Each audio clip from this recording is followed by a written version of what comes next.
ಹೊಸಕೋಟೆ ಯೋಜನಾ ಪ್ರಾಧಿಕಾರದ ಮಾಜಿ ಸದಸ್ಯರು ಹಾಗೂ ಅನುಗೊಂಡನಹಳ್ಳಿ ಹೋಬಳಿಯ ಬಿಜೆಪಿ ಮುಖಂಡರಾದ ಸಿದ್ದನಾಪುರ ಸಂತೋಷ್ ಅವರ ಹುಟ್ಟುಹಬ್ಬದ ಸಂದರ್ಭದಲ್ಲಿ ಜಿಲ್ಲಾ ಪಂಚಾಯಿತಿ ಮಾಜಿ ಅಧ್ಯಕ್ಷರಾದ ತಿರುವರಂಗ ನಾರಾಯಣ ಸ್ವಾಮಿ, ಸಿದ್ದನಾಪುರ ರಘು, ಗಡಗಲೂರು ಬಸವರಾಜು, ಅರೇಹಳ್ಳಿ ಶಂಕರ್ ಸೇರಿದಂತೆ ಅಪಾರ ಬೆಂಬಲಿಗರು, ಅಭಿಮಾನಿಗಳು ಹಾಗೂ ಕುಟುಂಬದವರು, ಗ್ರಾಮಸ್ಥರು ಸೇರಿದಂತೆ ಇತರೆ ಗಣ್ಯರು ಸಂತೋಷ್ ಅವರಿಗೆ ಮೈಸೂರು ಪೇಟ ತೊಡಿಸಿ ಭಾರೀ ಗಾತ್ರದ ಹೂವಿನ ಹಾರ ಹಾಕುವ ಮುಖಾಂತರ ಹುಟ್ಟುಹಬ್ಬದ ಶುಭ ಕೋರಿದ್ದಾರೆ.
ಇನ್ನು ಸಂತೋಷ್ ರವರ ಹುಟ್ಟುಹಬ್ಬದ ಅಂಗವಾಗಿ ಅಭಿಮಾನಿಗಳು ಹಾಗೂ ಸ್ನೇಹಿತರು ಭಾರೀ ಪಟಾಕಿ ಸಿಡಿಸಿ ಅನ್ನದಾಸೋಹ ಏರ್ಪಡಿಸಿದ್ದು ಗ್ರಾಮಸ್ಥರಿಗೆ ಅನ್ನದಾಸೋಹ ನೀಡಿದ್ದಾರೆ.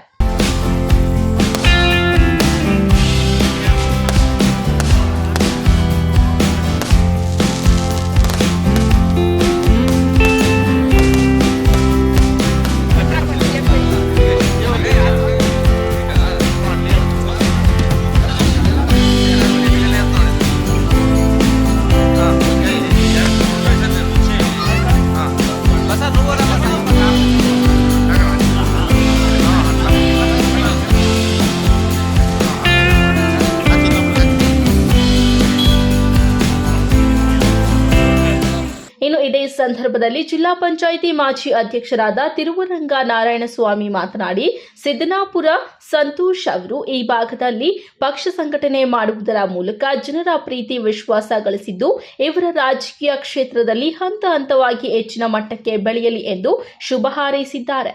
ಈ ದಿನ ಈ ಭಾಗದ ಯುವ ನಾಯಕ, ಸಂಘಟನೆಯ ನೇತೃತ್ವ, ಎಂಪಿಬಿ ನಾಗರಾಜಣ್ಣರ ಅನುಚರರಾದಂಥ ನನ್ನ ಆತ್ಮೀಯ ಬಾಲ್ಯ ಸ್ನೇಹಿತ, ನನ್ನ ಹಿತೈಷಿಯಾದಂಥ ಸಂತೋಷ್ ಕುಮಾರ್ ಅವರಿಗೆ ಈ ದಿನ ಹುಟ್ಟುಹಬ್ಬವನ್ನು ಬಹಳ ಸಡಗರ ಸಂಭ್ರಮದಿಂದ ಕುಟುಂಬ ಸದಸ್ಯರೊಂದಿಗೆ ಹಾಗೂ ಹಿತೈಷಿಗಳು, ಸ್ನೇಹಿತರೊಂದಿಗೆ ಆಚರಿಸ್ತಿರೋದು ಬಹಳ ಸಂತೋಷದ ವಿಚಾರ. ಮುಂದಿನ ಭವಿಷ್ಯದಲ್ಲಿ ಇವರ ರಾಜಕೀಯ ಜೀವನವನ್ನು ಹೆಮ್ಮರವಾಗಿ ಬೆಳೆದು ಜನಸೇವೆ ಮಾಡ್ತಕ್ಕಂಥ ಒಂದು ಅವಕಾಶ ಭಗವಂತ ಅವರಿಗೆ ಕಲಿಸಲಿ. ಅವರ ಕುಟುಂಬದ ಎಲ್ಲ ಸದಸ್ಯರಿಗೂ ಆಯುರ, ಆರೋಗ್ಯ, ಶಾಂತಿ, ನೆಮ್ಮದಿ, ಸಾರ್ವಜನಿಕ ಜೀವನದಲ್ಲಿ ಒಳ್ಳೆಯ ಹೆಸರನ್ನು, ಸದ್ಬುದ್ಧಿಯನ್ನು, ಸದ್ಗತಿಯನ್ನು ಕಾಣತಕ್ಕಂಥ ಒಂದು ಇದು ಭಗವಂತ ಹಾರೈಸಲಿ ಅಂತ. ಮತ್ತು ರಾಜಕೀಯ ಕ್ಷೇತ್ರದಲ್ಲಿ ಹಂತ ಹಂತವಾಗಿ ಬೆಳೀಲಿ. ಅವರಿಗೆ MTB ನಾಗರಾಜಣ್ಣವರು ಇರ್ಬೋದು, ರಾಜೇಶ್ ಇರ್ಬೋದು, ನೂತನ ಪಾರ್ಲಿಮೆಂಟ್ ಸದಸ್ಯರಾದಂಥ ಸುಧಾಕರ್ ಅವರ ಎಲ್ಲರ ಆಶೀರ್ವಾದ ಹಾಗೂ ಅಂಗನಹಳ್ಳಿ ಹೋಬಳಿ ಎಲ್ಲ ಒಳ್ಳೆಯ ಸ್ನೇಹಜೀವಿಯಾಗಿ ನಿಸ್ವಾರ್ಥ ಸೇವೆಯಿಂದ ರಾಜಕಾರಣವನ್ನು ಮಾಡ್ತಾ ಇದ್ದಾರೆ. ಆ ಒಂದು ಸೇವೆ ನಿರಂತರವಾಗಿ ಅಭಿವೃದ್ಧಿಯ ಪಥದಲ್ಲಿ ಸಾಗಲಂತ ಅವರ ಒಡನಾಟಿಯಾಗಿ, ಅವರ ಬಾಲ್ಯದ ಸ್ನೇಹಿತನಾಗಿ ನಾನು ಅವರಿಗೆ ಆಶೀರ್ವಾದವನ್ನು ಮತ್ತು ಭಗವಂತನ ಆಶೀರ್ವಾದವನ್ನು ಕೊಡುತ್ತೇನೆ. ಬಳಿಕ ಸಂತೋಷ್ ಅವರ ಸ್ನೇಹಿತರು, ಹಿತೈಷಿಗಳೂ ಆದ ಗಡಗಲೂರು ಬಸವರಾಜು ಮಾತನಾಡಿ, ನಮ್ಮ ದೇಶದ ಪ್ರಧಾನಿಯಾಗಿ ನರೇಂದ್ರ ಮೋದಿ ಅವರು ಪ್ರಮಾಣ ವಚನ ಸ್ವೀಕರಿಸುತ್ತಿದ್ದು, ಜೊತೆಗೆ ಆಂಧ್ರ ರಾಜ್ಯದಲ್ಲಿ ನಮ್ಮ ಸಮುದಾಯದ ಚಂದ್ರಬಾಬು ನಾಯ್ಡು ಅವರು ಮುಖ್ಯಮಂತ್ರಿಗಳಾಗಿ ಪ್ರಮಾಣ ವಚನ ಸ್ವೀಕರಿಸಿದ್ದು, ಇದೇ ಸಂದರ್ಭದಲ್ಲಿ ಸಂತೋಷ್ ಅವರ ಹುಟ್ಟುಹಬ್ಬ ಆಚರಣೆ ಮಾಡಿಕೊಂಡಿರುವುದು ನಮಗೆ ಸಂತಸ ತಂದಿದೆ ಎಂದರು. ನಮ್ಮ ಸಂತೋಷ ಹುಟ್ಟುಹಬ್ಬದ ಶುಭಾಶಯಗಳು. ತುಂಬ ಸಂತೋಷ ಆಗಿದೆ. ಇನ್ನೊಂದು, ನಮ್ಮ ಕೇಂದ್ರದಲ್ಲಿ ನಮ್ಮ ನರೇಂದ್ರ ಮೋದಿ ಅವರು ಮತ್ತೆ ಅಧಿಕಾರಕ್ಕೆ ಬಂದಿದ್ದಾರೆ. ಅದರಲ್ಲಿ ನಮ್ಮ ಕುಲಬಾಂಧವರಾದ ನಮ್ಮ ಚಂದ್ರಬಾಬು ನಾಯ್ಡು ಅವರು ಆಂಧ್ರ CM ಆಗಿದ್ದಾರೆ. ಅದರಲ್ಲಿ ನಮ್ಮ ಸಂತೋಷ್ ಇವತ್ತು ಬರ್ತಡೇ ಆಗೋದಕ್ಕೆ ತುಂಬ ಸಂತೋಷ ಆಗಿದೆ ನಮಗೆ. ಅದರಲ್ಲಿ ಏನೇ ಆಗಲಿ ನಮ್ಮ ಒಗ್ಗಟ್ಟು ಹಿಂಗೆ ಇರಬೇಕು, ನಮ್ಮ ಸಂತೋಷದಿಂದ ಮೇಲೆ ಬೆಳಿಬೇಕು ಅಂತ ಹೇಳ್ಬಿಟ್ಟು ನಾವು ದೇವರುಗಳಲ್ಲಿ ಪ್ರಾರ್ಥನೆ ಮಾಡ್ತೀವಿ ಸರ್.